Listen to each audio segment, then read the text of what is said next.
Merci aux organisateurs qui m'ont confié pour vous parler aujourd'hui du bilan respiratoire avant la chirurgie de résection dans le cadre du cancer du poumon.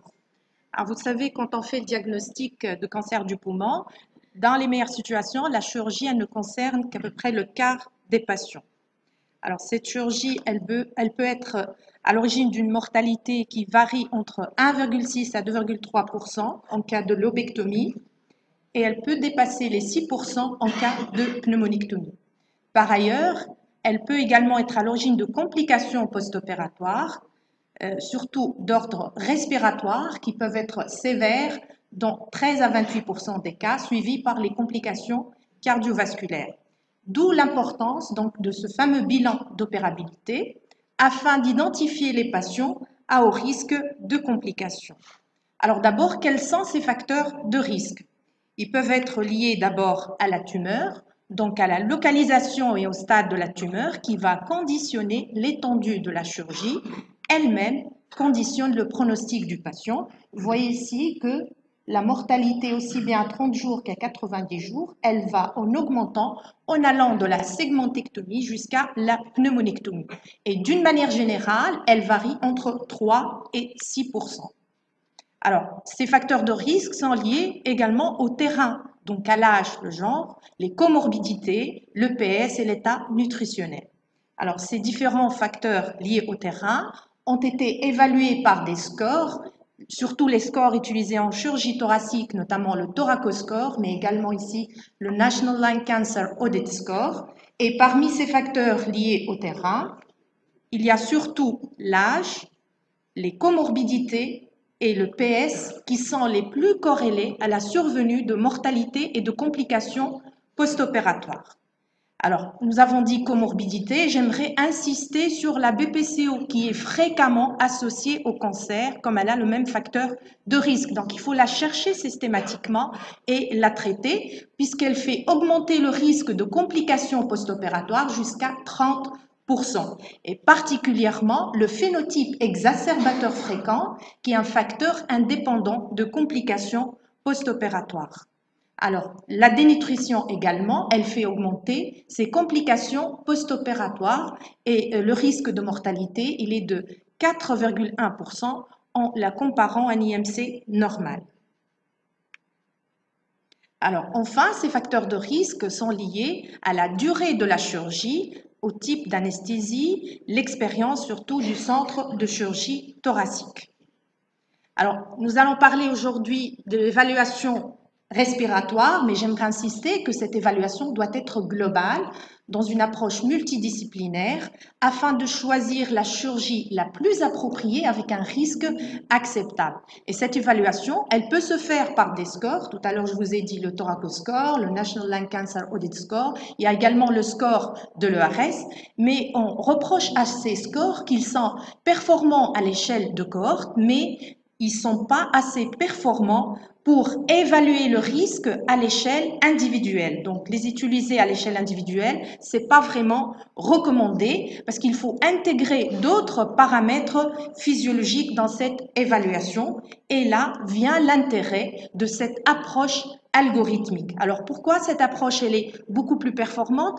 Parce qu'elle nous fournit des rapports beaucoup plus clairs, avec des seuils plus précis, et elle va nous permettre d'hiérarchiser également ces explorations. Généralement, on va le voir du plus simple vers le plus compliqué. Et justement, l'évaluation respiratoire, on va voir cet algorithme plus en détail, l'évaluation respiratoire, elle est au cœur de cette approche algorithmique.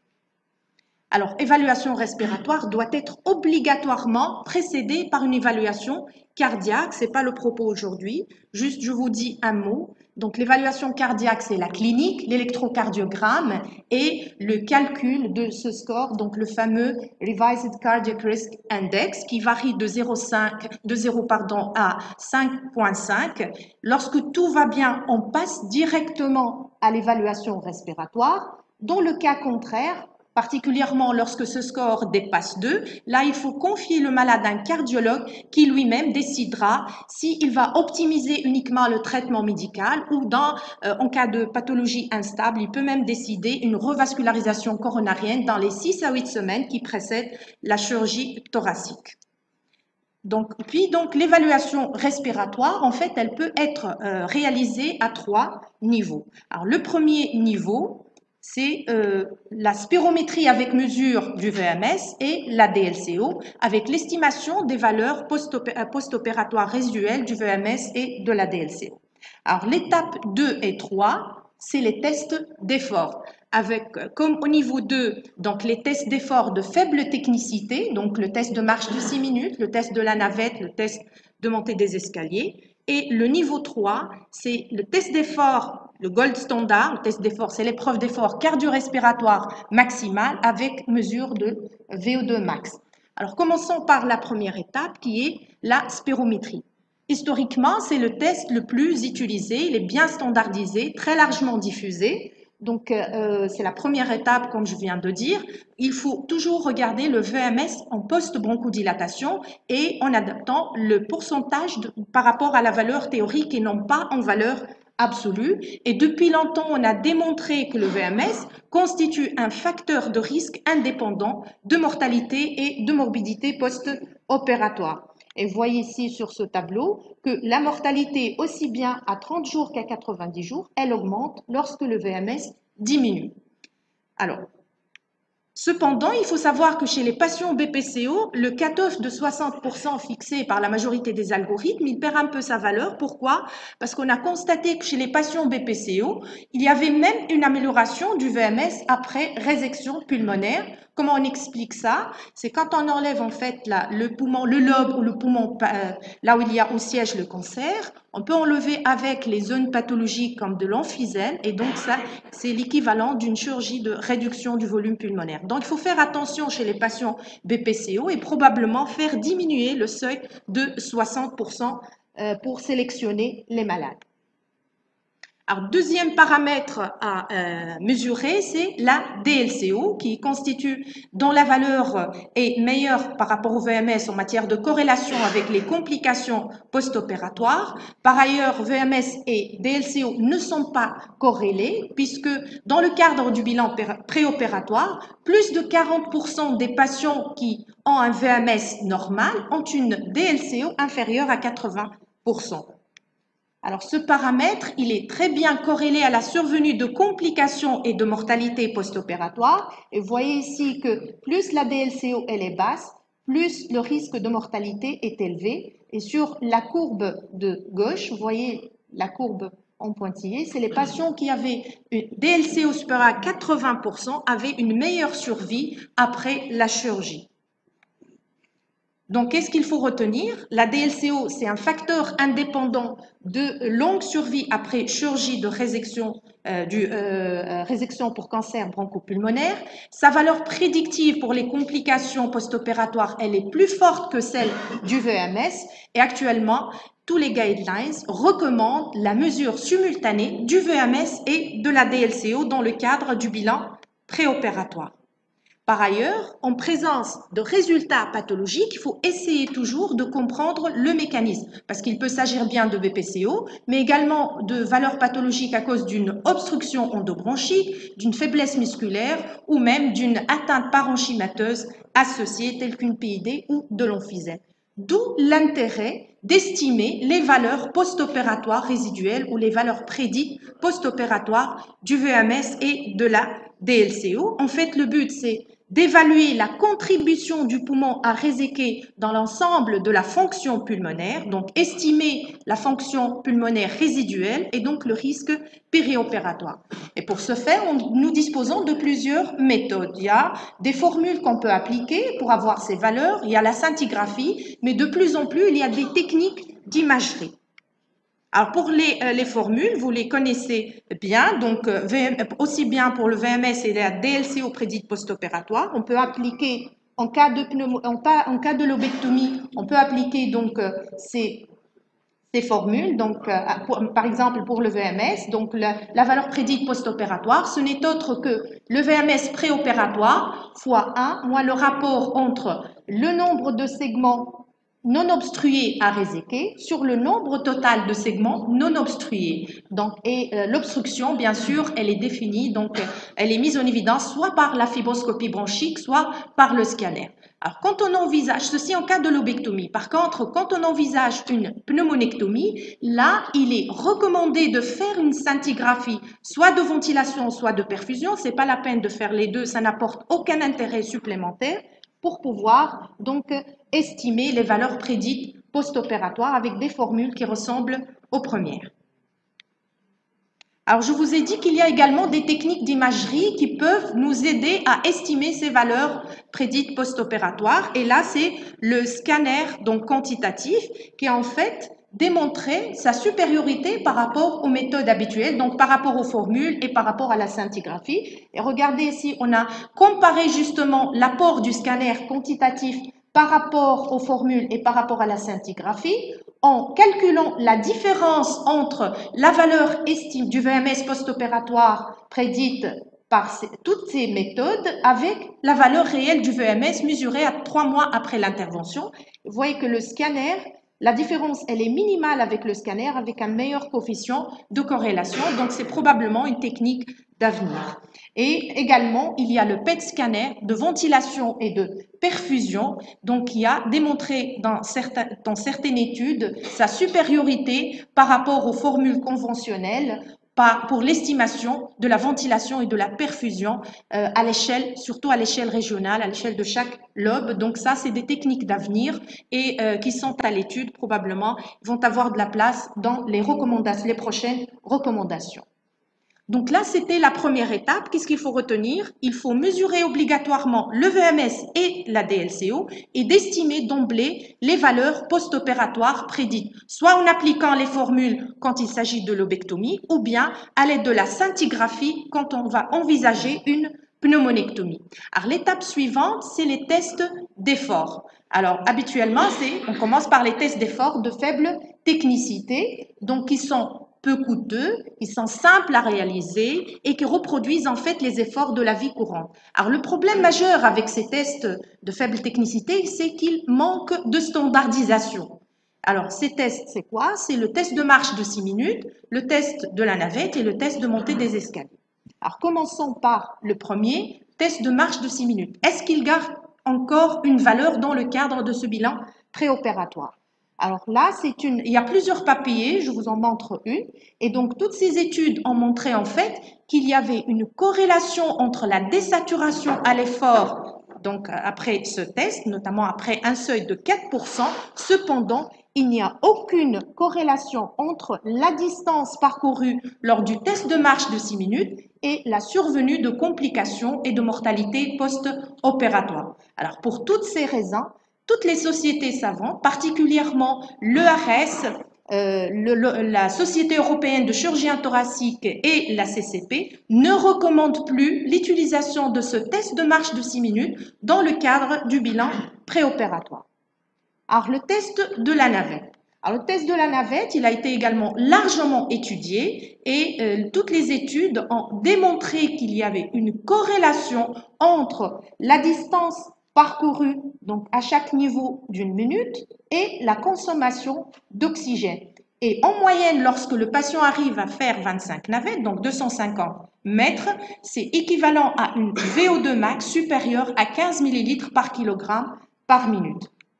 Et actuellement, on considère ce test comme un véritable screening pour la réalisation de l'épreuve d'effort cardio-respiratoire maximal puisqu'il est corrélé à la VO2 max et que lorsque le patient il parcourt moins de 400 mètres, donc moins de 40 navettes, il est considéré à haut risque de complications post-opératoires et là, il va falloir compléter par une épreuve d'effort maximale. Alors de même pour le test de montée des escaliers, donc il y a une corrélation entre l'altitude et la VO2 pic et la vitesse d'ascension et la VO2 max. Si le patient arrive à une montée plutôt s'il n'arrive pas à faire une montée de 22 mètres, il est considéré à haut risque de complications post-opératoires. Donc, et là, il va falloir compléter également par une épreuve d'effort maximale. Et là, c'est l'épreuve d'effort cardio-respiratoire maximal qui reste le gold standard En fait, cette épreuve d'effort, elle vise à évaluer la réserve cardio-respiratoire du patient en lui imposant un stress qui est équivalent à celui dû à la chirurgie thoracique. Et la consommation d'oxygène maximale, elle reflète en fait l'efficacité ou bien l'efficacité de la chaîne formée par l'appareil respiratoire, l'appareil cardiovasculaire et l'appareil musculaire. Alors, et depuis longtemps, on a donc prouvé que cette VO2 max, elle est corrélée à la survenue de complications après la résection pulmonaire pour cancer du poumon, notamment les complications de type respiratoire. Donc là, ça a été également prouvé par cette méta-analyse déjà depuis 2007, qui a repris les données de 14 études observationnelles avec plus de 950 patients. Et on a remarqué que les patients qui n'avaient pas de complications pulmonaires post-opératoires, en fait, c'est des patients qui avaient le niveau le plus élevé de VO2 max, qu'elle soit exprimée en valeur absolue, donc en millilitres kilogramme minute, ou bien en pourcentage de la valeur théorique. Et là, c'est les seuils admis actuellement par les différentes sociétés savantes. On considère un patient à haut risque de complications opératoires lorsque sa VO2 max elle est inférieure à 10 millilitres par kilogramme par minute, donc à 35% de la valeur prédite. Il est dit à faible risque de complications lorsque sa VO2 max elle est supérieure à 20 millilitres par kilogramme par minute ou 75 de la valeur prédite. Et entre les deux, il est considéré à risque intermédiaire. Est-ce qu'il y a d'autres paramètres à considérer dans ce bilan préopératoire? Alors, de plus en plus, notamment chez les patients BPCO, actuellement, on parle du rapport ventilation minute par production de CO2. Donc, et lorsque la pente, elle est supérieure de ce rapport, est supérieure à 35, là, c'est un patient à haut risque de complications et de mortalité post-opératoire. C'est un paramètre qu'on peut avoir en réalisant une épreuve d'effort cardio-respiratoire maximal. Et vous voyez ici que les patients qui avaient donc un rapport inférieur à 35, donc un rapport inférieur à 35, c'est des patients qui avaient donc une meilleure survie.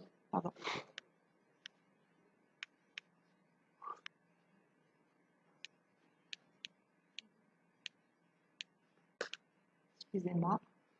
Maintenant, est-ce que la gazométrie garde encore une valeur? Alors, ce que je peux vous dire, c'est actuellement, on n'a pas le droit de dire que la chirurgie, elle est contre-indiquée pour le simple fait devant une PaO2 inférieure à 60 mm de mercure, ou bien parce que le patient a une capnie supérieure à 45 mm de mercure.